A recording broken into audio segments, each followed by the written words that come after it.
ഹർത്താൽ ദിനത്തിൽ പാലക്കാട് ഒറ്റപ്പാലത്ത് ഡിവൈഎഫ്ഐ പ്രവർത്തകരെ വെട്ടാൻ ആർഎസ്എസ് പ്രവർത്തകർ മാരകായുധങ്ങളുമായി വരുന്ന ദൃശ്യങ്ങൾ പീപ്പിൾ ടിവി പുറത്തുവിടുന്നു. മുഖംമൂടി ധരിച്ചാണ് ആർഎസ്എസുകാർ എത്തുന്നത്. പ്രവർത്തകരുടെ കയ്യിൽ വടിവാളും മറ്റു മാരകായുധങ്ങളും വ്യക്തമായി കാണാം. അന്ന് 3 ഡിവൈഎഫ്ഐ പ്രവർത്തകർക്ക് വെട്ടേറ്റിരുന്നു കണിയമ്പുറത്ത്. സംഭവസ്ഥലത്ത് കൊലവിളിയുമായി നിൽക്കുന്ന ആർഎസ്എസുകാരുടെ ദൃശ്യങ്ങളാണ് പീപ്പിൾ ടിവി ഇപ്പോൾ പുറത്തുവിടുന്നത്. ആ ദൃശ്യങ്ങളിൽ നിന്ന് വളരെ വ്യക്തമാണ് ഒരു കയ്യിൽ വടിവാളുമായി ഒരു കതക് തുറക്കാനുള്ള ഒരു ശ്രമം ആർഎസ്എസ് പ്രവർത്തകൻ നടത്തുന്നു. അതിന്റെ ദൃശ്യങ്ങളാണ് നമ്മൾ കണ്ടുകൊണ്ടിരിക്കുന്നത്. ഇതേ സ്ഥലത്ത് തന്നെയാണ് കണിയമ്പുറത്ത് ഹർത്താൽ ദിവസം 3 ഡിവൈഎഫ്ഐ പ്രവർത്തകർക്ക് വെട്ടേറ്റിരുന്നു. അതേ പ്രദേശത്ത് തന്നെയാണ് ഈ സംഭവം നടന്നിരിക്കുന്നത് എന്ന് തന്നെയാണ് ഈ വിഷയത്തിന് കൂടുതൽ ഗൗരവകരമായ ഒരു മുഖം കൂടി വ്യക്തമാക്കുന്നത്. അന്നത്തെ ദിവസം അതിനോടനുബന്ധിച്ച് ഒക്കെ തന്നെയും ആർഎസ്എസിന്റെ വലിയ അതിക്രമങ്ങൾ അന്ന് നടന്നിരുന്നു. അതിൻ്റെ ഒക്കെ കൂടി തെളിവാകുകയാണ് ഈ ദൃശ്യങ്ങൾ. സിജു സുഗതൻ തത്സമയം ചേരുന്നുണ്ട്. സിജു, ഒരുപക്ഷെ ആ ദൃശ്യങ്ങൾ തന്നെ സംസാരിക്കുകയാണ് ഈ ഒരു ഭീകര മുഹൂർത്തത്തെ പറ്റി. ഒരുപക്ഷെ കേരളത്തിലല്ലാതെ മറ്റ് പല സംസ്ഥാനങ്ങളും, ഒരുപക്ഷെ വടക്കേ ഇന്ത്യൻ സംസ്ഥാനങ്ങളിലൊക്കെ ഒരുപക്ഷെ ഇങ്ങനെ എന്തെങ്കിലും സംഭവങ്ങൾ നടക്കുമ്പോൾ വരുന്ന ദൃശ്യങ്ങൾ പോലെയാണ് നമ്മുടെ കേരളത്തിലും ഇങ്ങനെ ഒരു വലിയ ദൃശ്യം ഇങ്ങനെ പുറത്തു വരുന്നത്. എന്തൊക്കെയാണ് വിവരങ്ങൾ? സൗമ്യ, വളരെ ആസൂത്രിതമായി RSS സംസ്ഥാനത്തെമ്പാടും ആക്രമണം അഴിച്ചുവിടുന്നതിൻ്റെ നേർത്തെളിവാണ് ഈ ദൃശ്യങ്ങൾ എന്ന് തന്നെ പറയാം. നമുക്കറിയാം, കഴിഞ്ഞ 13-ാം തീയതി പാലക്കാട് ഒറ്റപ്പാലം കണ്ണിയമ്പുറത്ത് 3 യുവാക്കളെ RSS അതിക്രൂരമായി ആക്രമിക്കുകയും അതിൽ 3 പേരും ഇപ്പോഴും ആശുപത്രിയിൽ കഴിയുന്ന ഒരു സാഹചര്യത്തിലാണ് ഈ പുതിയ ദൃശ്യം പുറത്തു വന്നിരിക്കുന്നത്. ഈ ദൃശ്യങ്ങളിൽ കാണുന്നത് തന്നെ വളരെ വ്യക്തമാണ്. അതായത് കാവി ധരിച്ച് കയ്യിൽ വടിവാളുമായി വന്നിരിക്കുന്ന RSS പ്രവർത്തകൻ ഒരു വീടിൻ്റെ വാതിൽ തല്ലിപ്പൊളിക്കുവാനും അതിനകത്ത് ഒളിച്ചിരിക്കുന്ന, അതായത് രക്ഷപ്രാപിക്കാൻ വേണ്ടി വീട്ടിൽ അഭയം തേടിയ ഡിവൈഎഫ്ഐ പ്രവർത്തകരെ കൊല്ലുവാൻ വേണ്ടി വടിവാളുമായി എത്തിയിരിക്കുന്ന RSS പ്രവർത്തകർ ആ വാതിലുകൾ തല്ലിപ്പൊളിക്കാൻ ശ്രമിക്കുന്ന ദൃശ്യങ്ങളാണ് ഇതിൽ കാണാൻ കഴിയുന്നത്. നമുക്കറിയാം, ഒരു പക്ഷേ ആ വീട്ടിൽ സ്ഥാപിച്ചിരുന്ന CCTVയിൽ നിന്നായിരിക്കാം ദൃശ്യങ്ങൾ ലഭിച്ചിട്ടുണ്ടാകുക. ഒടുവിൽ ഇവർ ഈ വാതിൽ തല്ലിപ്പൊളിക്കാൻ ശ്രമിക്കുന്നതിൻ്റെ ഒടുവിൽ വീട്ടുടമസ്ഥൻ തന്നെ എത്തി കാര്യങ്ങൾ അന്വേഷിക്കുമ്പോൾ വിട്ടുപോകാൻ ശ്രമിക്കുന്നു. വീണ്ടും തിരിച്ചു വരുന്ന ദൃശ്യങ്ങളാണ് കാണാൻ കഴിയുന്നത്. ഏതായാലും ഹർത്താൽ ദിനത്തിലും അതിനു മുൻപ് തന്നെ RSS സംസ്ഥാനത്തെമ്പാടും വ്യാപകമായ അക്രമം അഴിച്ചുവിടാനും ഡിവൈഎഫ്ഐ പ്രവർത്തകരെയും ഇടതുപക്ഷ പ്രവർത്തകരെയും വധിച്ചുകൊണ്ട്, അതായത് അവരെ വകവരുത്തിക്കൊണ്ട് തന്നെ പ്രസ്ഥാനത്തെ ഇല്ലാതാക്കാൻ നടത്തുന്നതിൻ്റെ ഭാഗമായിട്ടാണ് ഇത്തരത്തിലുള്ള ആക്രമണങ്ങൾ എന്ന് തന്നെ പറയേണ്ടി വരും. നമുക്കറിയാം, അന്ന് അതായത് BJP ഹർത്താൽ പ്രഖ്യാപിച്ച അന്നേ ദിവസം സംസ്ഥാനത്ത് എല്ലായിടത്തും, അതായത് തിരുവനന്തപുരം എന്നില്ല, കണ്ണൂർ എന്നില്ല, പാലക്കാട് എന്നില്ല, എല്ലാ സ്ഥലങ്ങളിലും ഡിവൈഎഫ്ഐ പ്രവർത്തകർക്ക് നേരെ കടുത്ത ആക്രമണങ്ങളാണ് ഇവർ അഴിച്ചുവിട്ടത്. അന്ന് പാലക്കാട് ഒറ്റപ്പാലം കണ്ണിയമ്പുറത്ത് തന്നെ 3 യുവാക്കളെ ഡിവൈഎഫ്ഐ പ്രവർത്തകരായ സുജിത്ത്, ശിവരാജ്, അനൂപ് എന്നിവരെയാണ് RSS പ്രവർത്തകർ മാരകമായി ആക്രമിച്ചത്. ഇതിൽ കിരണിനെ ഇരുമ്പ് വടി കൊണ്ട് ഗുരുതരമായി അടിച്ചു പരിക്കേൽപ്പിച്ചു. അനൂപിൻ്റെ കൈവിരലുകൾ അറ്റുപോയി. കണ്ണിയമ്പുറം തെരുവിൽ CITU, ഡിവൈഎഫ്ഐ എന്നിവയുടെ ബോർഡുകൾ RSSകാർ തല്ലിത്തകർത്തു. നമുക്കറിയാം, ഇതുമായി ബന്ധപ്പെട്ട് അന്ന് ഒറ്റപ്പാലത്ത് ആ ഡിവൈഎഫ്ഐ നടത്താനിരുന്ന മാനവ മഹോത്സവത്തിൻ്റെ ഭാഗമായി സ്ഥാപിച്ച ശ്രീനാരായണ ഗുരുവിൻ്റെയും അയ്യങ്കാളിയുടെയും വിവേകാനന്ദൻ്റെയും ബോർഡുകളും ഈ BJP RSS പ്രവർത്തകർ തല്ലിത്തകർത്തു. ഇതിൻ്റെ തുടർച്ചയായിട്ടാണ് ഡിവൈഎഫ്ഐ പ്രവർത്തകരെ തെരഞ്ഞുപിടിച്ച് ആക്രമിക്കുന്ന ഒരു സാഹചര്യം ഉണ്ടായത്. അന്ന് തന്നെ ഈ 3 യുവാക്കളെ, ഡിവൈഎഫ്ഐ പ്രവർത്തകരായ സുജിത്തിനെയും ശിവരാജിനെയും അനൂപിനെയും ആക്രമിച്ചതിന് ശേഷം മറ്റു യുവാക്കളെ, ഡിവൈഎഫ്ഐ പ്രവർത്തകരെ മറ്റു യുവാക്കളെ ആക്രമിക്കാൻ പാഞ്ഞെടുക്കുകയും അങ്ങനെ അഭയം തേടി ഒരു വീട്ടിൽ, തൊട്ടടുത്ത് തന്നെയുള്ള ഒരു വീട്ടിൽ ഒരു അഭയം പ്രാപിക്കുകയും ചെയ്തു. അങ്ങനെ അഭയം പ്രാപിച്ചവരെ കതക് തല്ലിത്തകർത്ത് വകവരുത്തുക എന്ന ശ്രമത്തോടെയാണ് ഈ RSS പ്രവർത്തകർ എത്തിയത്. നമുക്ക് കാണാൻ കഴിയുന്നുണ്ട്, ഈ ദൃശ്യങ്ങൾ തന്നെ വ്യക്തമാണ്. കഴുത്തിൽ കാവി തുണി ചുറ്റിക്കൊണ്ട് കയ്യിൽ വടിവാളുമായി കൊലവിളിയുമായി അടുക്കുന്ന RSS പ്രവർത്തകൻ ഇത്തരത്തിൽ സംസ്ഥാനത്തെമ്പാടും അന്ന് നടന്ന ദൃശ്യങ്ങൾ സംബന്ധിച്ച്, അന്ന് നടന്ന അക്രമങ്ങളെ സംബന്ധിച്ച് ദൃശ്യങ്ങൾ ചാനലുകൾ അടക്കം പുറത്തുവിട്ടിരുന്നു. ഇതിൻ്റെ മറവ്, അതായത് ഇത് മാത്രവുമല്ല, സംസ്ഥാനത്തെമ്പാടും ഡിവൈഎഫ്ഐ പ്രവർത്തകരെ, CPM പ്രവർത്തകരെ തെരഞ്ഞുപിടിച്ച് ആക്രമിക്കുകയും അങ്ങനെ പ്രസ്ഥാനത്തെ തകർക്കുന്ന ഒരു ലക്ഷ്യമിട്ടുകൊണ്ടാണ് RSS ഇത്തരത്തിൽ ആക്രമണം നടത്തിയത്. നമുക്ക് തന്നെ അറിയാം, ഇന്ന് മുഖ്യമന്ത്രി പിണറായി വിജയൻ നിയമസഭയിൽ അടക്കം നടത്തിയ കാര്യങ്ങൾ, കണ്ണൂരിലെ പ്രശ്നങ്ങൾ, കണ്ണൂരിൽ സമാധാന ചർച്ചകൾക്ക് CPM തയ്യാറാണ്. അതോടൊപ്പം തന്നെ സർക്കാർ തന്നെ ഇത്തരത്തിൽ മുൻകൈയെടുക്കുന്നു. പക്ഷേ RSS സമാധാന ശ്രമങ്ങൾക്ക് വേണ്ടി തയ്യാറാകുന്നില്ല എന്ന തരത്തിൽ തന്നെയാണ് മുഖ്യമന്ത്രി തന്നെ വ്യക്തമാക്കേണ്ടി വന്നു. കാരണം നമുക്ക് ഈ ദൃശ്യങ്ങൾ തന്നെ വ്യക്തമാണ്. കാരണം ഒരിക്കൽ പോലും ഒരു പ്രതിരോധം തീർത്തുകൊണ്ടോ അല്ലെങ്കിൽ പ്രത്യാക്രമണത്തിനോ ഒരു ഡിവൈഎഫ്ഐ പ്രവർത്തകനും മുതിരുന്നില്ല. മറിച്ച് അഭയം തേടി വീട്ടിൽ എത്തിയ ഡിവൈഎഫ്ഐ പ്രവർത്തകരെ വാതിൽ തകർത്ത് കൊല്ലാൻ വകവരുത്താൻ ശ്രമം നടത്തുന്ന ഡിവൈഎഫ്ഐ RSS പ്രവർത്തകന്റെ RSS കൊലവിളിയുമായി വന്നിരിക്കുന്ന RSS പ്രവർത്തകന്റെ ദൃശ്യങ്ങളാണ് ഇവിടെ കാണാൻ കഴിയുന്നത്. ഇതിന്റെ നമുക്കറിയാം, ഇതുമായി ബന്ധപ്പെട്ട് പല നവോത്ഥാന നായകന്മാരെയും RSS അവരുടേതാക്കി മാറ്റാൻ ശ്രമിച്ച അംബേദ്കറെയും അതോടൊപ്പം തന്നെ കേരളത്തിലേക്ക് വരുമ്പോൾ ശ്രീനാരായണ ഗുരുവിനെയും അയ്യങ്കാളിയെയും വിവേകാനന്ദനെയും ഒക്കെ കാവ്യവൽക്കരിക്കാൻ ശ്രമം നടത്തുന്നതിൻ്റെ ഭാഗമായിട്ടാണ് അന്ന് പാലക്കാട് ഒറ്റപ്പാലത്ത് ഡിവൈഎഫ്ഐ സംഘടിപ്പിച്ചിരുന്ന മാനവ മഹോത്സവത്തിന്റെ ഭാഗമായി സ്ഥാപിച്ചിരുന്ന ബോർഡുകൾ അടക്കം തകർത്തുകൊണ്ട് ഇത്തരത്തിൽ ഡിവൈഎഫ്ഐ എന്ന് പറയുന്ന, അതായത് വ്യക്തികളെ തകർത്തുകൊണ്ട് എങ്ങനെ ഒരു പ്രസ്ഥാനത്തെ ഇല്ലാതാക്കാം എന്ന തരത്തിലുള്ള പഴയ ഫാസിസ്റ്റ് അജണ്ട തന്നെയാണ് ഇവിടെ RSS നടപ്പാക്കാൻ ശ്രമിച്ചുകൊണ്ടിരിക്കുന്നത്. കണ്ണൂരിൽ നടന്ന സംഭവവികാസങ്ങൾ മറ്റൊന്നുമല്ല.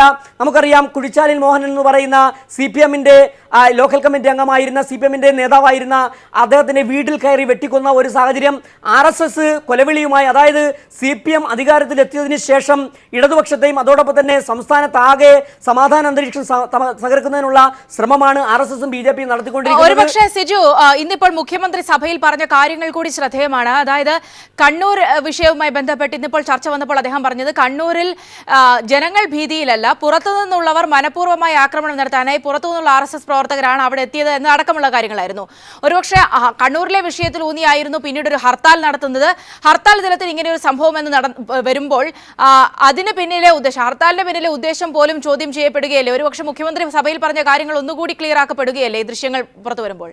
തീർച്ചയായും സൗമ്യ, ഇന്ന് മുഖ്യമന്ത്രി പറഞ്ഞത് ഈ കണ്ണൂരിലടക്കം RSS ആക്രമണം നടത്തുമ്പോൾ ആക്രമണം നടത്താൻ വരുന്നവർ പുറത്തുനിന്നുള്ളവരാണ്.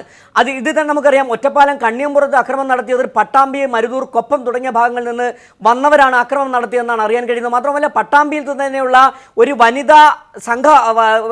വനിതാ BJP നേതാവിൻ്റെ മകനാണ് ഇത്തരത്തിൽ ആക്രമണങ്ങൾക്ക് ആസൂത്രണം നൽകിയതെന്ന്, സൂത്രധാരിത്വം വഹിച്ചതെന്നുള്ളൊരു വാർത്തയും ഇതിനിടയ്ക്ക് വരുന്നുണ്ട്.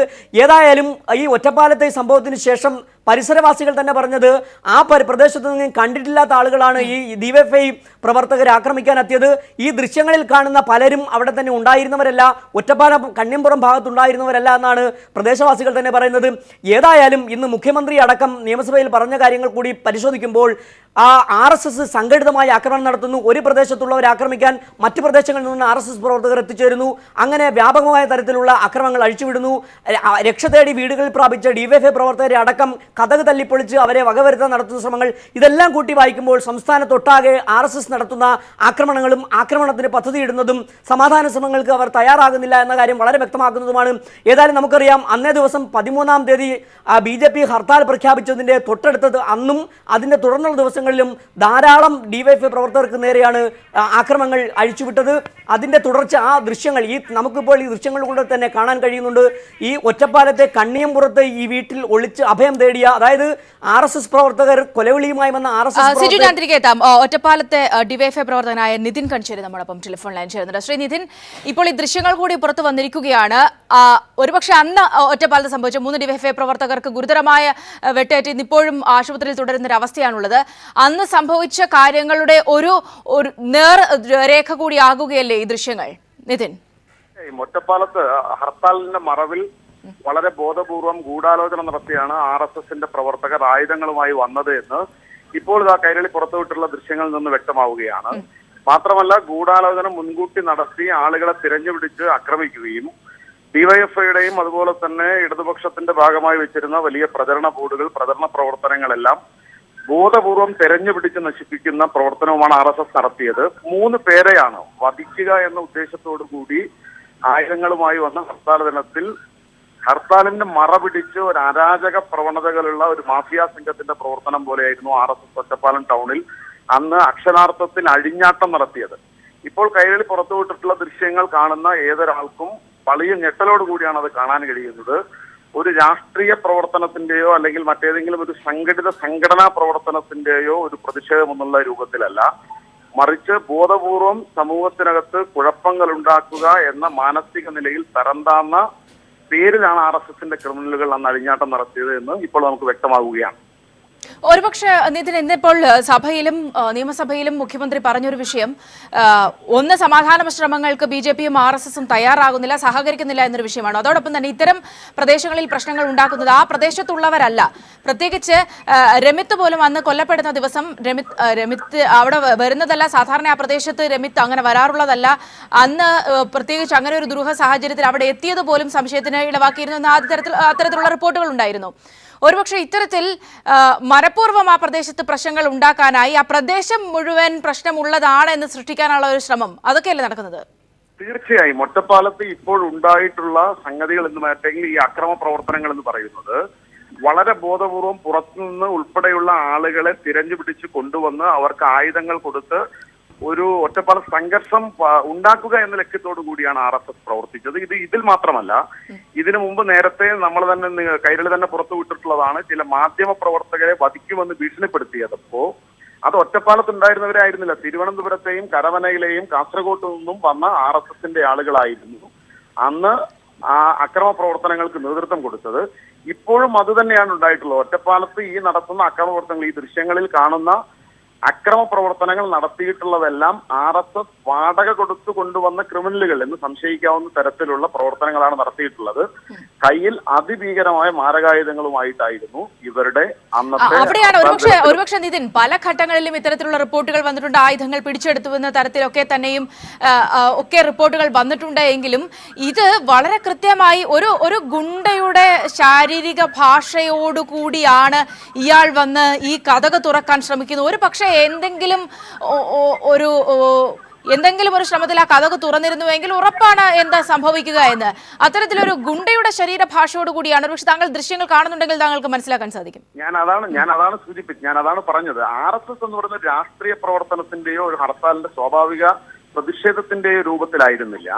ഒരു മാഫിയ പ്രവർത്തനവും നാട്ടിൽ അരാജകത്വം സൃഷ്ടിക്കുന്നതിനും അക്രമം നടത്തുന്നതിനും വേണ്ടിയുള്ള പ്രവർത്തനം എന്നുള്ള നിലയിലാണ് വാടകയ്ക്കെടുത്ത ക്രിമിനലുകൾ, കൊടും ക്രിമിനലുകൾ, അവരാണ് ഈ പ്രവർത്തനങ്ങൾ. നിങ്ങൾ നോക്കൂ, ആ വാതിൽ തുറക്കാൻ അവർ പരിശ്രമിക്കുന്നതും ഒരു അക്രമം നടത്തുന്നതിന് വേണ്ടി ഏതെങ്കിലും തരത്തിൽ ആ വാതിലും തുറക്കാൻ പറ്റിയിരുന്നെങ്കിൽ ഇതിനേക്കാൾ ഭീകരമായ അപകടാവസ്ഥയായിരുന്നു അവിടെ സംഭവിക്കുക. ഇത് കഴിഞ്ഞതിന് ശേഷമാണ് 3 DYFI പ്രവർത്തകരെ വധിക്കുക എന്ന ലക്ഷ്യത്തോടു കൂടി വളരെ മാരകമായി ഒരാളുടെ DYFI പ്രവർത്തകന്റെ BCom വിദ്യാർത്ഥിയായ ഒരാളുടെ കൈവിരൽ, വലത് കൈയുടെ തള്ളവിരലാണ് RSSകാർ അരിഞ്ഞെടുത്തത്. 2 ആളുകൾക്ക് തലയ്ക്ക് അതിമാരകമായി പരിക്കേറ്റിരുന്നു. ഒരുപക്ഷെ സ്വാഭാവികമായും ഹർത്താൽ എന്ന് പറയുന്നത് ഇങ്ങനെ ഒരു സംഭവം നടന്നു, അതിൽ പ്രതിഷേധം അറിയിക്കാനായി ഹർത്താൽ നടത്തുന്നു. അവിടെ സ്വാഭാവികമായും കടകൾ അടയ്ക്കാത്തതിന് അല്ലെങ്കിൽ വണ്ടികൾ ഓടുന്നതിനൊക്കെ തന്നെ പ്രതിഷേധം ഉണ്ടാകാറുണ്ട്. പക്ഷെ അതിനും അപ്പുറത്തേക്ക് ഇതൊരു കൂട്ടായ ഒരു പദ്ധതിയുടെ ഒക്കെ കൂടി ഭാഗമല്ലേ? ഈ വിധത്തിൽ ഇതൊരു ഒറ്റപ്പെട്ട സംഭവമായി കാണാനാകുമോ? നിതിന്റെ ടെലിഫോൺ ലൈൻ കട്ടായതാണ്. ഈ വിഷയത്തിലേക്ക് വരാം. സിജുവിലേക്ക് ഒരിക്കൽ കൂടി പോവുകയാണ്. സിജു, ഒരു വിഷയം സൂചിപ്പിച്ചതുപോലെ തന്നെ ഇതൊരു ഒറ്റപ്പെട്ട സംഭവമായി കാണാനാകുമോ? പ്രത്യേകിച്ച് ഇവിടെ പ്രതിഷേധം ഉണ്ടായിരിക്കുന്നത് വളരെ കൃത്യമാണ്. തുറന്ന കടയടപ്പിക്കുകയായിരുന്നില്ല ഹർത്താലിന്റെ ദിവസം, ആ വിധത്തിലുള്ള ഒരു പ്രതിഷേധമായിരുന്നില്ല.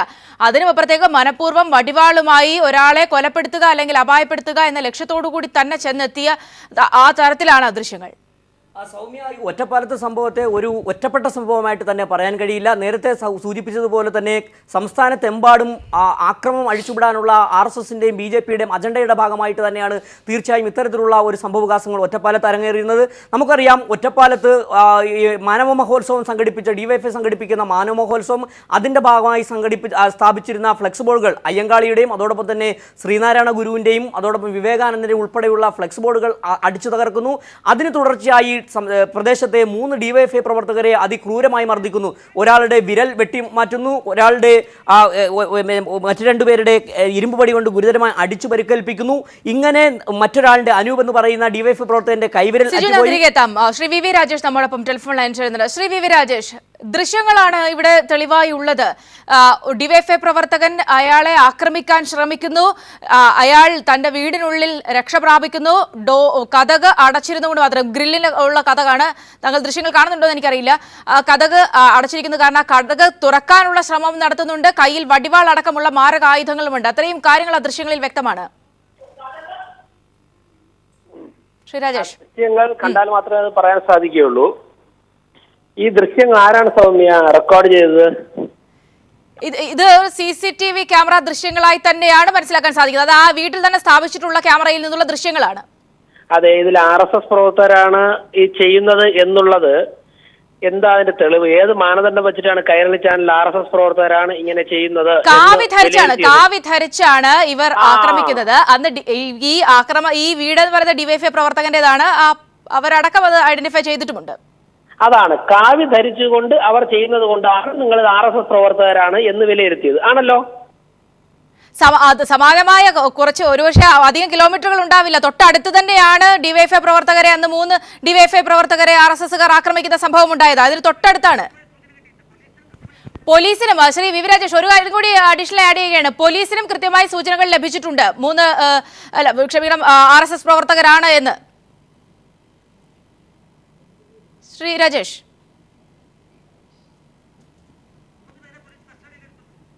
താങ്കൾ കേൾക്കാമെന്ന് കരുതുന്നു. അദ്ദേഹത്തിലേക്ക് വരാം. അദ്ദേഹത്തെ ടെലിഫോൺ ലൈൻ ക്ലിയർ അല്ല എന്നാണ് കരുതുന്നത്. 3 പേരെ ഏതായാലും പോലീസ് കസ്റ്റഡിയിൽ എടുത്തിട്ടുണ്ട്. പക്ഷെ അവിടെ ക്ലിയർ ആവേണ്ട ഒരു കാര്യം കൂടി അത് തന്നെയാണ്. ശ്രീ രാജേഷ് സൂചിപ്പിച്ചതുപോലെ തന്നെ, ചോദിച്ചതുപോലെ തന്നെ, അവിടെ എങ്ങനെയാണ് ഇത് RSS പ്രവർത്തകരാണ് എന്ന് വ്യക്തമാകുന്നത് എന്നത് ഈ ദൃശ്യങ്ങൾ പോലീസ് തെളിവായി സ്വീകരിച്ചിട്ടുണ്ട്. ഈ ദൃശ്യങ്ങളുടെ പശ്ചാത്തലത്തിൽ 3 പേരെ കസ്റ്റഡിയിലും എടുത്തിട്ടുണ്ട്. ഇത് ഒരുപക്ഷെ അതുതന്നെയായി ഇതിനകത്തെ ഗൗരവതരമായ വിഷയം. വി രാജേഷ് ചേരുന്നുണ്ട്. ശ്രീ വി രാജേഷ്, ഞാൻ പറഞ്ഞത് കേട്ടു എന്ന് കരുതുന്നു. പോലീസ് ഇവരെ ഐഡന്റിഫൈ ചെയ്തിട്ടുണ്ട്, 3 പേരെ കസ്റ്റഡിയിൽ എടുത്തിട്ടുണ്ട്, പോലീസ് വ്യക്തമാക്കിയിട്ടുണ്ട്. സൗമ്യ, പോലീസ് കസ്റ്റഡിയിൽ എടുക്കും. കാര്യം പോലീസിൽ നടക്കുന്ന കാര്യങ്ങളൊക്കെ നമുക്ക് വ്യക്തമായിട്ട് അറിയാമല്ലോ. പോലീസ് ഇവരെ കസ്റ്റഡിയിൽ എടുക്കുമെന്ന് താങ്കൾ പറയും. പക്ഷെ താങ്കളുടെ അറിയാതെയാണെങ്കിലും ഒരു ആൻസർ താങ്കളുടെ ആദ്യം വന്നു. ഞാൻ ചോദിച്ചു താങ്കളുടെ വ്യക്തമായി, ഇതെങ്ങനെയാണ് RSS പ്രവർത്തകരാണ് നിങ്ങൾ പറയുന്നത്? അവർ കാവ് എടുത്തിരിക്കുന്നു, അതുകൊണ്ടാണ് RSS പ്രവർത്തകർ എന്ന് പറയുന്നത്. അതിൽ തന്നെ നിങ്ങളുടെ തെറ്റായ വിലയിരുത്തൽ വ്യക്തമാണല്ലോ. പോലീസ് ഓഫീസർമാർ പിണറായി വിജയൻ കഴിഞ്ഞ ദിവസം നടത്തിയ ഇടപെട്ടുകൊണ്ട് ശ്രീ വി രാജേഷ് ഒരു കാര്യം സൂചിപ്പിച്ചിട്ടുണ്ട്. കാരണം അന്നേ ദിവസം തന്നെയാണ് ഹർത്താൽ ദിനത്തിൽ സംസ്ഥാനത്തെമ്പാടും RSS നടത്തിയ ആക്രമണങ്ങളും അതോടൊപ്പം തന്നെ സുജിത്ത്, ശിവരാജ്, അനൂപ് എന്നീ 3 ഡിവൈഎഫ്ഐ പ്രവർത്തകരെ അതിക്രൂരമായി RSS മർദ്ദിക്കുകയും അവർ ആശുപത്രിയിൽ കിടക്കുന്ന ഒരു സാഹചര്യമുണ്ട്. അന്ന് ഈ പീപ്പിൾ TVയോ അല്ലെങ്കിൽ കൈരളി ചാനലോ അല്ലാതെ തന്നെ കേരളത്തിലുള്ള എല്ലാ മാധ്യമങ്ങളും RSSും BJPയും നടത്തിയ ആക്രമണങ്ങളുടെ ദൃശ്യങ്ങൾ പുറത്തുവിട്ടതാണ്. തിരുവനന്തപുരത്ത് ദൃശ്യമാധ്യമ പ്രവർത്തകന്റെ ക്യാമറ തല്ലി തകർത്തത് RSSകാരാണ്. ഇതെല്ലാം ഒരിക്കലും പീപ്പിൾ TVയോ കൈരളിയോ പറഞ്ഞതല്ല. കാരണം ഇവിടുത്തെ എല്ലാ ബഹുജന മാധ്യമങ്ങൾ പുറത്തുവിട്ട വാർത്തയാണ്. RSS കൃത്യമായി അജണ്ടയുടെ ഭാഗമായി സംസ്ഥാനത്തെമ്പാടും വന്ന ആക്രമണങ്ങൾ അഴിച്ചുവിട്ടു. അതിന്റെ ഭാഗം തന്നെയാണ്. കാരണം ഒറ്റപ്പാലത്ത് ഇതിൽ നിന്ന് പോലീസിൽ നിന്ന് ലഭിക്കുന്ന ഭാഷ്യമനുസരിച്ച് പരിസരവാസികൾ തന്നെ പറയുന്നതാണ്, അഭയം തേടിയെത്തിയ ഡിവൈഎഫ്ഐ പ്രവർത്തകരെ വടിവാളുമായി പിറകെ എത്തി കൊല്ലാൻ ശ്രമിച്ചു എന്ന് പറയുന്നത് അത് അത്ര നിസ്സാരമായി തള്ളിക്കളയാൻ കഴിയുമോ? അതായത് അന്നേ ദിവസം തന്നെ ഒറ്റപ്പാലത്ത് നിരവധി RSS പ്രവർത്തകർ ഡിവൈഎഫ്ഐ പ്രവർത്തകരെ സംഘം ചേർന്ന് ആക്രമിക്കുന്ന ഒരു സംഭവമുണ്ട്. അതിനെ താങ്കൾ എങ്ങനെയാണ് കാണാതിരിക്കുന്നത് എന്ന് പറയാൻ കഴിയുമോ? എങ്ങനെ കാണാതിരിക്കുന്നു വി രാജേഷ്? അല്ല, RSSനെതിരെ ഒരു പ്രസംഗം നടത്താനാണെന്നുണ്ടെങ്കിൽ നിങ്ങൾക്ക് നിങ്ങളുടെ ചാനലിനെ ഏത് തരത്തിൽ വേണമെങ്കിലും പ്രയോജനപ്പെടുത്താം. എനിക്ക് അതിലൊന്നും വ്യത്യസ്തമായ അഭിപ്രായമില്ല.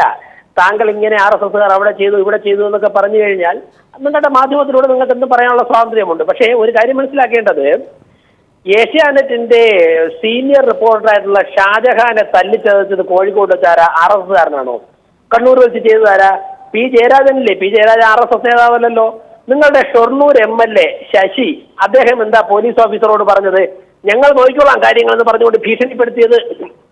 അല്ല ശ്രീ വി രാജേഷ്, താങ്കൾ പറഞ്ഞു വരുന്നതിൽ തന്നെ ഒരു പ്രശ്നമുണ്ട്. കാരണം ഇങ്ങനെയൊക്കെ ചെയ്തപ്പോൾ RSSകാർ ചെയ്തതിൽ കുഴപ്പമില്ലല്ലോ എന്ന തരത്തിലേക്കാണ് താങ്കൾ പറഞ്ഞു വെക്കുന്നത്. പക്ഷേ ശ്രീ വി രാജേഷ്, ഇതിനകത്ത് വളരെ വ്യക്തമാണ്. കാരണം ഇതിനകത്ത് CPMO അല്ലെങ്കിൽ പീപ്പിൾ ചാനലോ അല്ല പറയുന്നത്, പ്രദേശവാസികൾ തന്നെ പറയുന്നതാണ്. അവിടെ ഞങ്ങളുടെ റിപ്പോർട്ടർ ഉണ്ടായിരുന്നു. പ്രദേശവാസികൾ പറയുന്നു അവിടെ കണ്ടിട്ടില്ലാത്ത ആൾക്കാരാണ്. കാവി ധരിച്ചെത്തിയ വടിവാളുമായി എത്തിയവർ അഭയം തേടിയെത്തിയ ഡിവൈഎഫ്ഐ പ്രവർത്തകരെ വാതിൽ തള്ളിപ്പൊളിച്ച് അകത്തേക്ക് കയറാൻ വധിക്കാൻ ശ്രമിക്കുന്നു. പരിസരവാസികൾ തന്നെ പറയുന്നതാണ്. ഇതിനെ എങ്ങനെ നിഷേധിക്കാൻ കഴിയും? താങ്കൾ അത് കാവി ധരിച്ച് എന്തിനാണ് കാവി ധരിച്ചവർ എന്ന് കാവി ധരിച്ചത് കൊണ്ട് അവരെല്ലാം RSSകാരാകണമോ എന്ന തരത്തിലാണ് താങ്കൾ ചോദ്യം ചെയ്യുന്നത്. പക്ഷേ അന്ന് ഒറ്റപ്പാലത്തും കണ്ണിയമ്പുറം പ്രദേശത്തും സംസ്ഥാനത്തെമ്പാടും അക്രമം അഴിച്ചുവിട്ടത് RSS പ്രവർത്തകർ തന്നെയാണ്. അത് പീപ്പിൾ TV അല്ല വന്നത്, മറ്റു മാധ്യമങ്ങളിൽ അടക്കം വന്നതാണ്. താങ്കളുടെ നേതാവായ O രാജഗോപാൽ അടക്കം തലസ്ഥാനത്ത് സെക്രട്ടേറിയറ്റിന് മുന്നിലെത്തി വളരെ ഖേദം പ്രകടിപ്പിച്ച ഒരു സാഹചര്യം കൂടി ഉണ്ടായിട്ടുണ്ട്. മാധ്യമപ്രവർത്തകരുടെ ക്യാമറ തല്ലി തകർത്തു. അതിൽ തന്നെ വളരെ വ്യക്തമാണ്. കാരണം ഈ ദൃശ്യങ്ങൾ എടുക്കാൻ ആരും ശ്രമിക്കേണ്ട, ആ ദൃശ്യങ്ങൾ വരെ തല്ലിപ്പൊളിക്കുമെന്ന് പറയുന്ന ഒരു നിലപാടാണ് ദൃശ്യങ്ങളാണ് RSS എന്ന് എടുത്തത്. അത് തന്നെ വളരെ വ്യക്തമാക്കുന്നില്ലേ ശ്രീ VV രാജേഷ്? ഇത് വളരെ യാദൃച്ഛികമായി ഒരു വീട്ടിൽ സ്ഥാപിച്ചിരുന്ന CCTVയിൽ നിന്നുള്ള ദൃശ്യങ്ങളാണ് പുറത്തു വന്നിരിക്കുന്നത്. ഇത് ഒരു മാധ്യമപ്രവർത്തകൻ പകർത്തിയ ദൃശ്യമല്ല. അല്ല, താങ്കളുടെ ആവേശം കഴിഞ്ഞോ?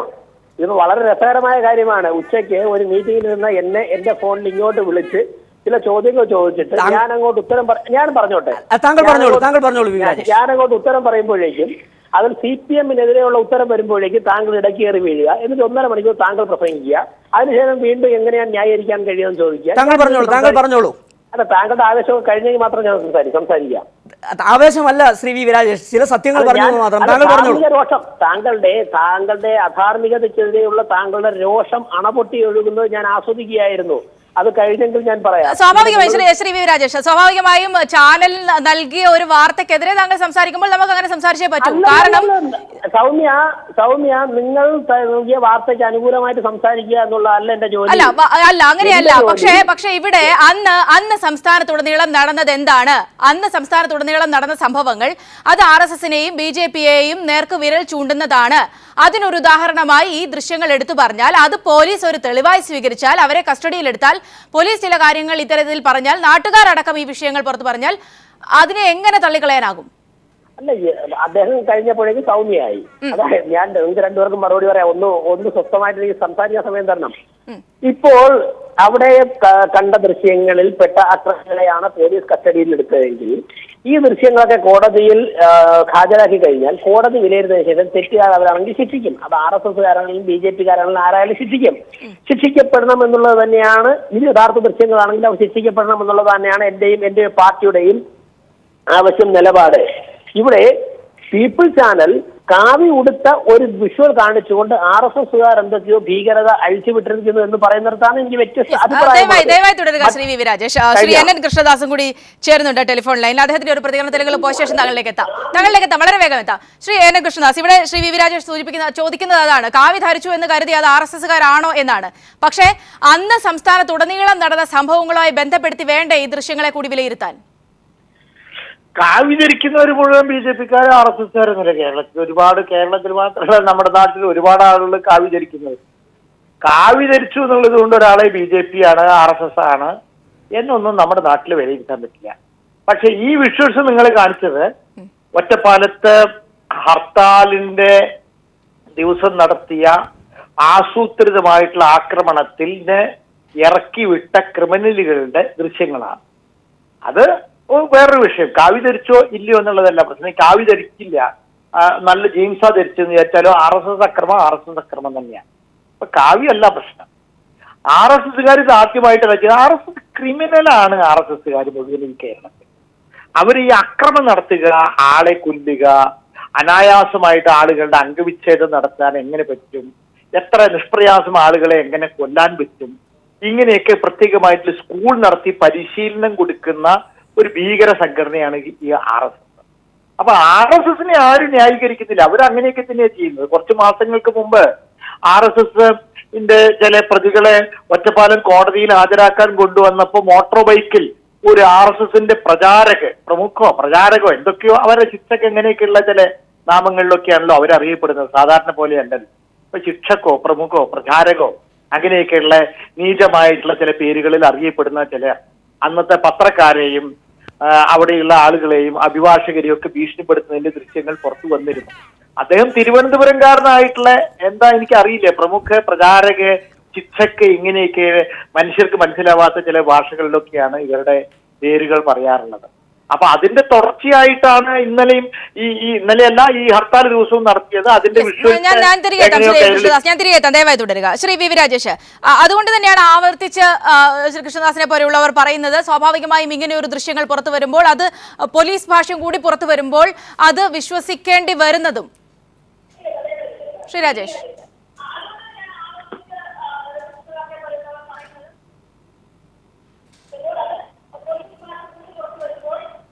താങ്കൾക്ക് കേൾക്കാമെന്ന് കരുതുന്നു. അതെ. അപ്പൊ സൗമ്യ പറഞ്ഞത് കാവ്യ ഉടുത്തിരിക്കുന്നത് മാത്രമെന്നല്ല. അല്ല, സൗമ്യ താങ്കളെ കൗണ്ടർ ചെയ്യുമ്പോൾ താങ്കൾ അസ്വസ്ഥരാകുന്നത് എങ്ങനെയാണ്? നിങ്ങൾ എനിക്ക് എന്റെ പ്രസ്ഥാനത്തിന് എന്തൊക്കെയാ നിങ്ങൾ മൂന്നുപേരും കൂടെ ഒരുപാട് സമയം കൊണ്ട് പറയല്ലേ? ഞാൻ അസ്വസ്ഥനായിരുന്നല്ലോ, ഞാൻ സംസാരിക്കുന്നത്. കാവ്യ കൊടുത്തത് കൊണ്ടാണ് അവർ RSSകാരെന്നാണ് ഞങ്ങൾ വിലയിരുത്തുന്നത് സൗമ്യ പറയുന്നു. കൃഷ്ണദാസ് പറയുന്നു അപ്പൊ കാവ്യ കൊടുത്തിരിക്കുന്നത് കൊണ്ട് അവർ RSSകാരാവണമെന്നില്ല. പക്ഷെ RSSകാർ ക്രൂരരാണ്, അവർ ചില നീചമായ പദങ്ങളുടെ പേരുകളിൽ ശിക്ഷക് മുഖേഷ് എന്നൊക്കെയാണ് ഉപയോഗിക്കുന്നത്, അതുകൊണ്ടാണെന്ന്. ഞാൻ ചോദിക്കട്ടെ, ഈ ആടിനെ പട്ടിയാകുന്ന വിധി ഇനിയെങ്കിലും അവസാനിപ്പിച്ചുകൂടെ? ഈ ദൃശ്യങ്ങളിലുള്ളത് യഥാർത്ഥ പ്രതികളെ കുറിച്ച് പോലീസ് അന്വേഷിക്കട്ടെ. സത്യസന്ധരായ ഉദ്യോഗസ്ഥർ ക്ഷമിക്കുക, ഞാൻ ആവർത്തിച്ച് പറയുകയാണ് കാവ്യ എടുത്തവർ RSSകാർ എന്ന സ്റ്റാൻഡ് എനിക്കും ഇല്ല. പക്ഷേ ഇവിടെ ഞാൻ പറഞ്ഞു തുടങ്ങിയപ്പോഴത്തേക്കും താങ്കൾ ഇടപെട്ട് പറയുകയായിരുന്നു. ഇവിടെ സുപ്രധാനമായ വിഷയം, പോലീസ് ഇവരെ കസ്റ്റഡിയിൽ എടുത്തിട്ടുണ്ട്, പോലീസ് കൃത്യമായി പറഞ്ഞിട്ടുണ്ട്, നാട്ടുകാർ പറഞ്ഞിട്ടുണ്ട്, അവരുടെ വാക്കുകളുടെയൊക്കെ പശ്ചാത്തലത്തിൽ പോലീസ് ഇവരെ കസ്റ്റഡിയിൽ എടുത്തിട്ടുണ്ട്. അല്ല, പോലീസ് കസ്റ്റഡിയിലെടുത്ത് ഏത് ഓഫീസറാണ്, ഏത് ഇൻവെസ്റ്റിഗേഷൻ ടീമാണ് അന്വേഷിക്കുന്നത്? നട്ടലിന്റെ സ്ഥാനത്ത് വാഴപ്പട്ടി വെച്ച പല ഉദ്യോഗസ്ഥന്മാരെയും പിണറായി വിജയന്റെ കീഴിലുള്ള ആഭ്യന്തര വകുപ്പ് പല സ്റ്റേഷനിൽ വെച്ചിട്ടുണ്ട്. അങ്ങനെയുള്ളവരാണോ അന്വേഷിച്ചത്? ഏത് നാട്ടുകാർ, അവിടുത്തെ ലോക്കൽ സെക്രട്ടറി നാട്ടുകാരെന്ന് പറഞ്ഞുകൊണ്ട് മൊഴി കൊടുത്തു കഴിഞ്ഞാൽ വിശ്വസിക്കാൻ സാധിക്കുകയല്ല. ഇതൊക്കെ കോടതി വിലയിരുത്തില്ല. മറ്റൊരു പ്രശ്നമുണ്ട്. ഇന്നലെ എറണാകുളം പോലീസ് സ്റ്റേഷനിൽ പോയി സബ് ഇൻസ്പെക്ടറെ ഭീഷണിപ്പെടുത്ത 7 DYFIക്കാരുടെ കാര്യം നിങ്ങൾ സംസാരിക്കാത്തത് എന്താ? ഈ ഒരു വീടിന്റെ ദൃശ്യം കാണിച്ചു. കണ്ണൂരോട്ടൊന്ന് പോയി നോക്കി. ഇന്നലെ ബൈക്ക് കത്തിച്ചിട്ടുണ്ട്, 8 ബൈക്ക് കത്തിച്ചിട്ടുണ്ട് ഇന്നലെ. അവിടുത്തെ വീടുകളിൽ ബാർബർ ഷാപ്പിൽ നിന്നും തലമുടി ശേഖരിക്കുകയാണ് ഇപ്പോൾ ലോക്കൽ സെക്രട്ടറിമാരുടെ ജോലി. കാരണം തൊട്ടടുത്ത RSSകാരന്റെയും BJPക്കാരന്റെ കിണറ്റി കൊണ്ടിടാൻ വേണ്ടി. അതിനെക്കുറിച്ച് എന്താ ഒരു ചർച്ച നടത്താത്തത്? അപ്പോ പിന്നെ ഹർത്താലിന്റെ കാര്യം, മാധ്യമങ്ങളുടെ ക്യാമറ തല്ലി പൊട്ടിച്ചു എന്നാണ് പറയുന്നത്. നമുക്ക് കേരളത്തിൽ കഴിഞ്ഞ ഒരു 15-20 വർഷത്തിന് ഇപ്പുറം മാധ്യമങ്ങളെ ഭീകരമായി ആക്രമിച്ച ചരിത്രമെടുത്ത് പരിശോധിച്ചു കഴിഞ്ഞാൽ പീപ്പിൾ ചാനൽ ചർച്ച നടത്താൻ തയ്യാറാവുമോ? 1 മണിക്കൂറില്ല, ദിവസങ്ങളോളം ചർച്ച നടത്തുവാനുള്ള വസ്തുതകളുണ്ട്. അത് ഞാൻ ചോദിക്കട്ടെ, ഇങ്ങനെ വീട്ടിൽ വന്ന് അക്രമം നടത്തിയെങ്കിൽ അതിന്റെ പരാജയമാരാ? കേരളത്തിലെ ആഭ്യന്തര വകുപ്പിന്റെ പരാജയമാ. കേരളത്തിലെ പോലീസ് സംവിധാനം ശക്തമായിരുന്നു. അവിടെ ഞാൻ ഇടപെട്ട് സംസാരിക്കുന്നുണ്ട്, ക്ഷമിക്കണം ശ്രീ രാജേഷ്. അവിടെ ഒരു സുപ്രധാനമായ വിഷയം, ഹർത്താൽ അന്ന് നടത്തിയതിൽ ഒരുപക്ഷെ ഒരു വിഷയത്തിൽ പ്രതിഷേധിക്കാൻ ഹർത്താൽ ഉണ്ടാകുന്നത് സ്വാഭാവികമാണ്. ഇവിടെ പക്ഷെ വ്യാപകമായി ഇത്തരത്തിൽ വിഷയങ്ങൾ വരുന്നു. RSS പ്രവർത്തകർ ഇതിന്റെ പ്രതിസ്ഥാനത്ത് നിൽക്കുന്ന ഒരു ഘട്ടത്തിൽ കൂടിയാണ് ഈ ഒരു ദൃശ്യം അതൊരു ഉദാഹരണം മാത്രമാണെന്ന് പറയേണ്ടി വരുന്നത്. RSS പ്രവർത്തകർ എവിടെ പ്രതിസ്ഥാനത്ത് നിൽക്കുന്നു? RSS പ്രവർത്തകർ പ്രതിസ്ഥാനത്ത് നിൽക്കുന്നു നിങ്ങൾ പറഞ്ഞ പ്രതിസ്ഥാനത്താവോ? അതിനുള്ള സ്വാതന്ത്ര്യം ചാനലിലുണ്ടോ?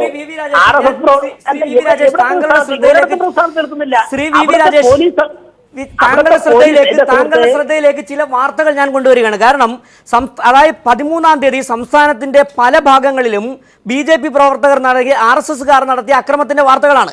തിരുവനന്തപുരത്ത് BJPയുടെ മാർച്ച് റിപ്പോർട്ട് ചെയ്യാനെത്തിയ മാധ്യമപ്രവർത്തകരെ ഹർത്താൽ അനുകൂലികൾ തടഞ്ഞു. കേരള കൗമുദി ഫോട്ടോഗ്രാഫർ അരുൺ മോഹന്റെ ക്യാമറയുടെ ലെൻസ് പ്രവർത്തകർ തകർത്തു. UNAയുടെ ഫോട്ടോഗ്രാഫർ സുനീഷിന്റെ ക്യാമറയും കേടുവരുത്തി. ഇന്ത്യൻ എക്സ്പ്രസ് ലേഖകൻ കമൽനാഥ്, മാതൃഭൂമി ഓൺലൈൻ ലേഖകൻ SR ജിതിൻ എന്നിവർക്കും സമരക്കാരുടെ പരിക്കേറ്റു. ഈ സമരക്കാരെ തടയാനെത്തിയത് തീർച്ചയായും ഇവിടുത്തെ CPM പ്രവർത്തകരല്ല, മാധ്യമ പ്രവർത്തകരുമല്ല. കാരണം ഈ വാർത്ത അതായത് നിങ്ങൾ തന്നെ നടത്തിയ ഹർത്താലുമായി ബന്ധപ്പെട്ട് നടത്തിയ മാർച്ച് റിപ്പോർട്ട് ചെയ്യാനെത്തിയ മാധ്യമ പ്രവർത്തകരെയാണ് നിങ്ങൾ തടയുകയും ആക്രമിക്കുകയും ക്യാമറ തല്ലിത്തർക്കുകയും ചെയ്തത്. ശരി, പാലക്കാട് കഴിഞ്ഞല്ലോ, നമുക്ക് തിരുവനന്തപുരത്തേക്ക് വരാം. അല്ല, അതിലേക്കല്ല ശ്രീ VV രാജേഷ്, അതല്ല. പാലക്കാട് ഒരു സൂചകം മാത്രമാണ്. സംസ്ഥാനത്ത് അന്നേ ദിവസം നടന്ന അക്രമങ്ങളുടെ ഒരു മാതൃക, ഒരു സൂചകം മാത്രമാണ് ഒറ്റപ്പാലത്ത് നടന്നത്. സംസ്ഥാനത്തെമ്പാടും അന്ന് ഈ അക്രമങ്ങൾ നടന്നു. അതിനെ താങ്കൾ എങ്ങനെയാണ് ന്യായീകരിക്കുന്നത്? ഈ മാധ്യമപ്രവർത്തകരെ അടക്കം മാധ്യമപ്രവർത്തനത്തിന്റെ ഉപകരണമായ ഈ ക്യാമറ, അതായത് ഈ ദൃശ്യങ്ങൾ പുറത്തു വരേണ്ട എന്ന് പറയുന്ന ഒരു ഫാസിസ്റ്റ് നിലപാട്, അതിനെ കൂടി ചൂണ്ടിക്കാണിക്കുമ്പോൾ താങ്കൾ ഇത് RSSകാരല്ല എന്ന് താങ്കൾക്ക് എങ്ങനെ പറയാൻ കഴിയും? അല്ല, നിങ്ങളിപ്പോ നടത്തുന്ന ചർച്ചയല്ല, നിങ്ങളിപ്പോ നടത്തുന്ന ഏകപക്ഷീയമായ ആക്രമണമാണ്. കാരണം മൈക്കിന്റെ കൺട്രോൾ പോയിന്റ് നിങ്ങളുടെ എല്ലാം ഇരിക്കുന്നത്. ഇനി തിരുവനന്തപുരത്തെ കാര്യം താങ്കൾ ചോദിച്ചതിന് എനിക്കൊന്ന് ഉത്തരം പറയാനുള്ള ചെറിയൊരു സമയം തരണം. തിരുവനന്തപുരത്തെ കാര്യം എനിക്ക് കുറച്ച് ആധികാരികമായിട്ട് പറയാൻ സാധിക്കും. കാരണം ആ പ്രകടനത്തിൽ, ആ മാർച്ച് മുൻനിരയിൽ തന്നെ ഞാനുണ്ടായിരുന്നു. രാജഗോപാൽ അത് ഉദ്ഘാടനം ചെയ്ത് സംസാരിക്കുമ്പോൾ എന്റെ തൊട്ടിടത് ഭാഗത്ത് തന്നെ ഞാനുണ്ടായിരുന്നു. അവിടെ എന്താ സംഭവിച്ചത്?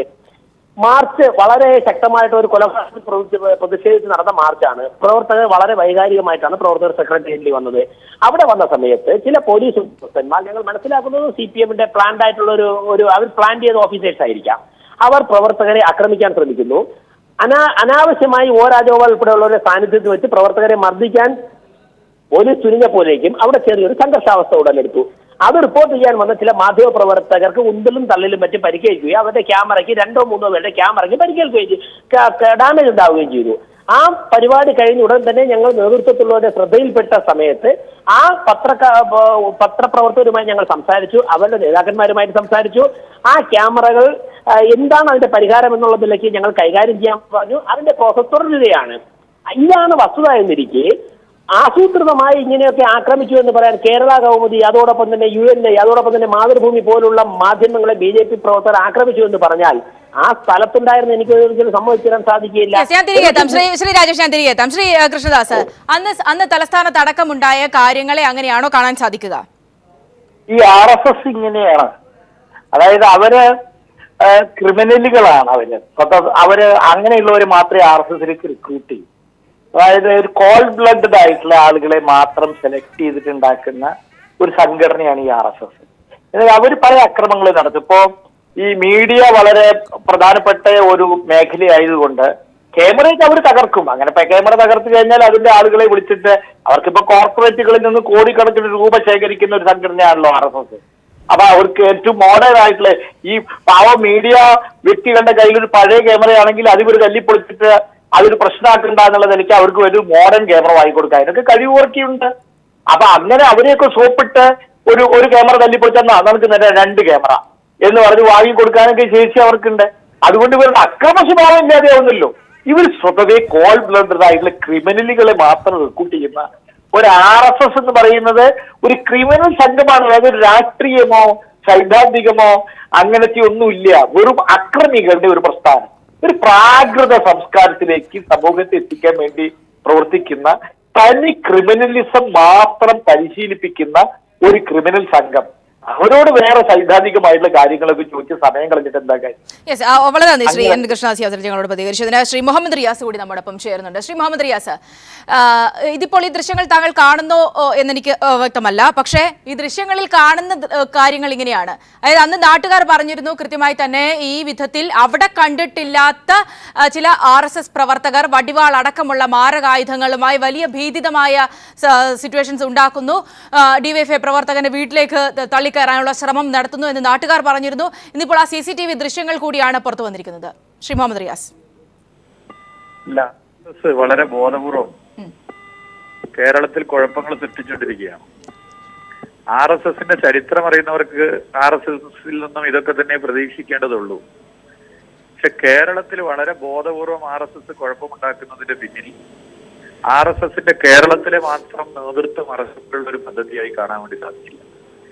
BJPയുടെ ദേശീയ അധ്യക്ഷൻ ഇന്ന് RSSന്റെ കൂടി പ്രിയപ്പെട്ട അമിത്ഷായാണ്.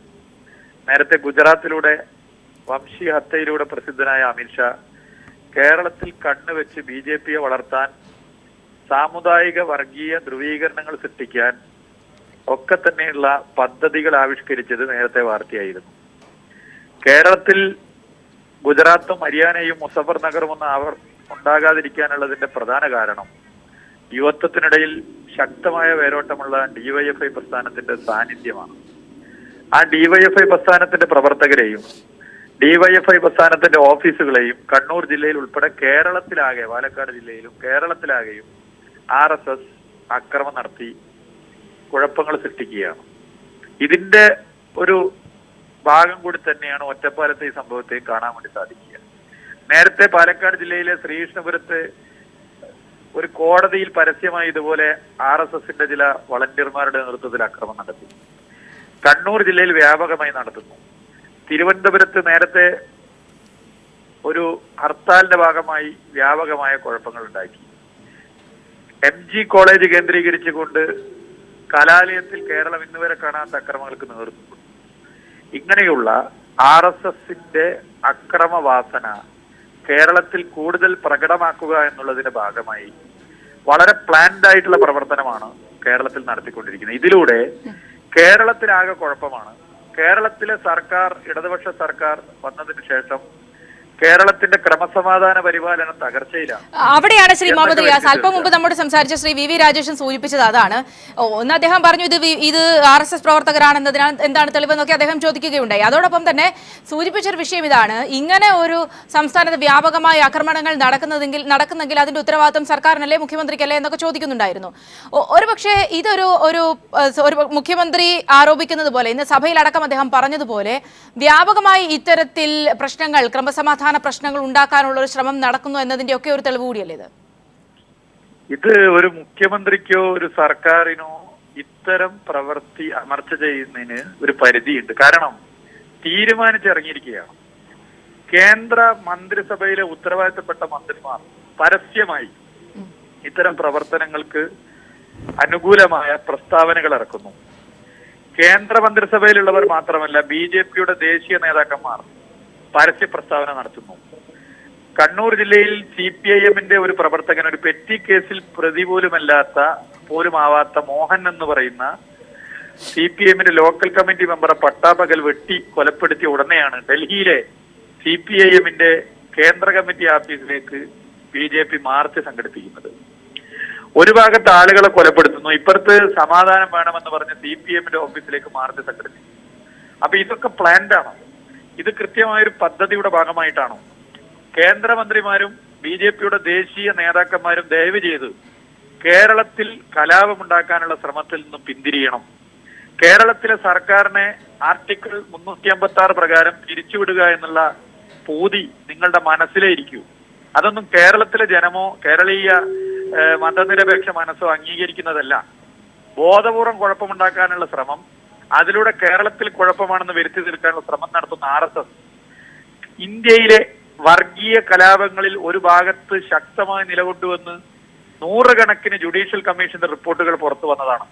ശ്രീകൃഷ്ണ കമ്മീഷൻ റിപ്പോർട്ടായാലും ബഗൽപൂർ കമ്മീഷൻ റിപ്പോർട്ടായാലും എണ്ണമറ്റ വർഗീയ കലാപങ്ങളെ കുറിച്ച് അന്വേഷിച്ച ജുഡീഷ്യൽ കമ്മീഷൻ റിപ്പോർട്ടുകളിൽ ഒരു ഭാഗത്ത് RSS ആയിരുന്നു എന്ന് എഴുതിയിട്ടുണ്ട്. ആ സ്വഭാവമാണ് RSSന്. എന്നാൽ CPIMന്റെയും DYFI പോലുള്ള പ്രസ്ഥാനങ്ങളുടെയും നാട്ടിൽ കലാപമുണ്ടാക്കുമ്പോൾ സമാധാനത്തിന് വേണ്ടി നിലകൊണ്ടതിനാണ് കമ്മീഷൻ റിപ്പോർട്ടുകളിൽ പേര് വന്നിട്ടുള്ളത്. തലശ്ശേരി കലാപവുമായി ബന്ധപ്പെട്ട് ജോസഫ് ഇടയത്തിൽ കമ്മീഷന്റെ റിപ്പോർട്ടിനകത്ത് സമാധാനത്തിന് വേണ്ടി നിലകൊണ്ട പ്രസ്ഥാനമാണ് CPIM എന്ന് എഴുതി വെച്ചിരുന്നു. അതേ കമ്മീഷൻ റിപ്പോർട്ടിനകത്ത് RSSനെ കുറിച്ചും എഴുതിയത് എന്ത് എന്ന് മനസ്സിലാക്കിയാൽ ഇന്ത്യയിലെ മറ്റു വർഗീയ കലാപങ്ങളിലും RSSനെ കുറിച്ച് എഴുതിയതുപോലെ RSSന് ഇതിലൊരു പങ്കുണ്ട് എന്ന് എഴുതി വെച്ചിട്ടുണ്ട്.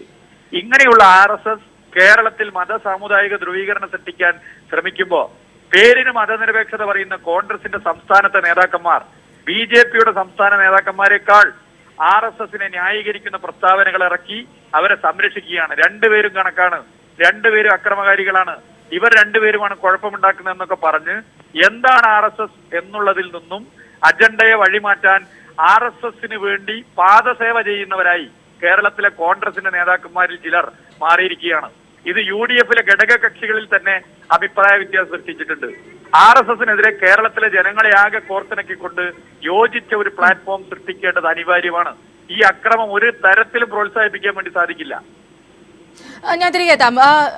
ശ്രീ VV രാജേഷിലേക്ക് ഒരിക്കൽ കൂടി പോവുകയാണ്. ശ്രീ രാജേഷ്, ഇവിടെ സൂചിപ്പിച്ച വ്യാപകമായ ഇത്തരം സംഭവങ്ങൾ ആവർത്തിക്കപ്പെടുന്നു. ഒന്ന് സുപ്രധാനമായും കണ്ണൂർ ബേസ് ചെയ്തുകൊണ്ട് തുടങ്ങിയ ഒരു വിഷയം, അവിടെ ഇന്നിപ്പോൾ മുഖ്യമന്ത്രി പോലും ആവർത്തിച്ച് പറയുന്നുണ്ട്, അവിടെ സമാധാനം പുനഃസ്ഥാപിക്കണമെങ്കിൽ ഒരു സഹകരണ മനോഭാവം BJPയുടെയും RSSന്റെയും ഒക്കെ ഭാഗത്തു നിന്നും ഉണ്ടാകേണ്ടതാണ്. അത്തരത്തിൽ ഉണ്ടാകുന്ന പോലും ഇല്ല എന്നാണ് ഇന്ന് മുഖ്യമന്ത്രി പോലും ആരോപിച്ചത്.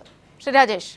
സൗമ്യ, അവിടെ റിയാസ് ഒരുപാട് സമയം സംസാരിച്ചു. ഇടയ്ക്ക് എന്റെ ഫോൺ കട്ടായതുകൊണ്ട് എനിക്ക് എല്ലാം കേൾക്കാൻ സാധിച്ചില്ല. പക്ഷേ ഭാഗ്യവശാൽ അവസാനം റിയാസ് പറഞ്ഞ ഒന്ന് രണ്ട് വാക്യങ്ങൾ കേൾക്കാൻ സാധിച്ചു. ഞാൻ റിയാസിന് മറുപടി പറഞ്ഞു. റിയാസ്, RSSനെതിരെ എല്ലാവരെയും സംഘടിപ്പിച്ചുകൊണ്ട് പ്ലാറ്റ്ഫോം നിങ്ങൾ സംഘടിപ്പിക്കണം. നിങ്ങൾ സംഘടിപ്പിച്ചിരിക്കുകയല്ലേ?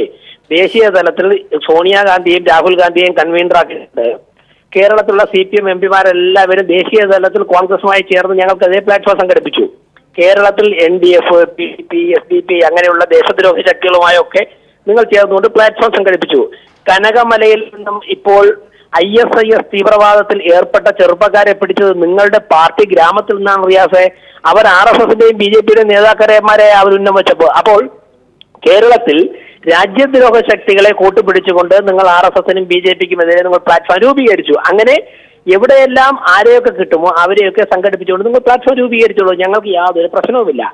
ഞങ്ങൾ ജനങ്ങളുടെ ഇടയിൽ പ്രവർത്തിക്കുന്ന സംഘടനയാണ്. ജനങ്ങൾക്ക് ഞങ്ങളെ വളരെ നല്ലവണ്ണം തിരിച്ചറിയാം. അതുകൊണ്ടാണ് ഞാൻ പലപ്പോഴും റിയാസിനോട് തന്നെ ചർച്ചയിൽ പറഞ്ഞിട്ടുണ്ട്, 1920 ആരംഭിച്ച നിങ്ങളുടെ പ്രസ്ഥാനം എവിടെ എത്തി നിൽക്കുന്നു, 25 ആരംഭിച്ച ഞങ്ങളുടെ സംഘടന എവിടെ എത്തി നിൽക്കുന്നു. അത് താരതമ്യം ചെയ്താൽ തന്നെ ജനസ്വീകാര്യത ഉള്ളത് ആർക്കാണ് എന്ന് മനസ്സിലാകും.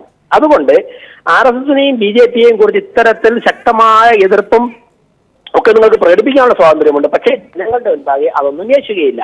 ഇവിടെ ഇന്ന് സൗമ്യ അവസാനം ചോദിച്ചു, ബഹുമാനപ്പെട്ട മുഖ്യമന്ത്രി പറഞ്ഞു സമാധാനം വേണ്ടി ചർച്ച. ഞങ്ങൾ പറഞ്ഞല്ലോ സമാധാനത്തിന് വേണ്ടി ചർച്ചയാകാം.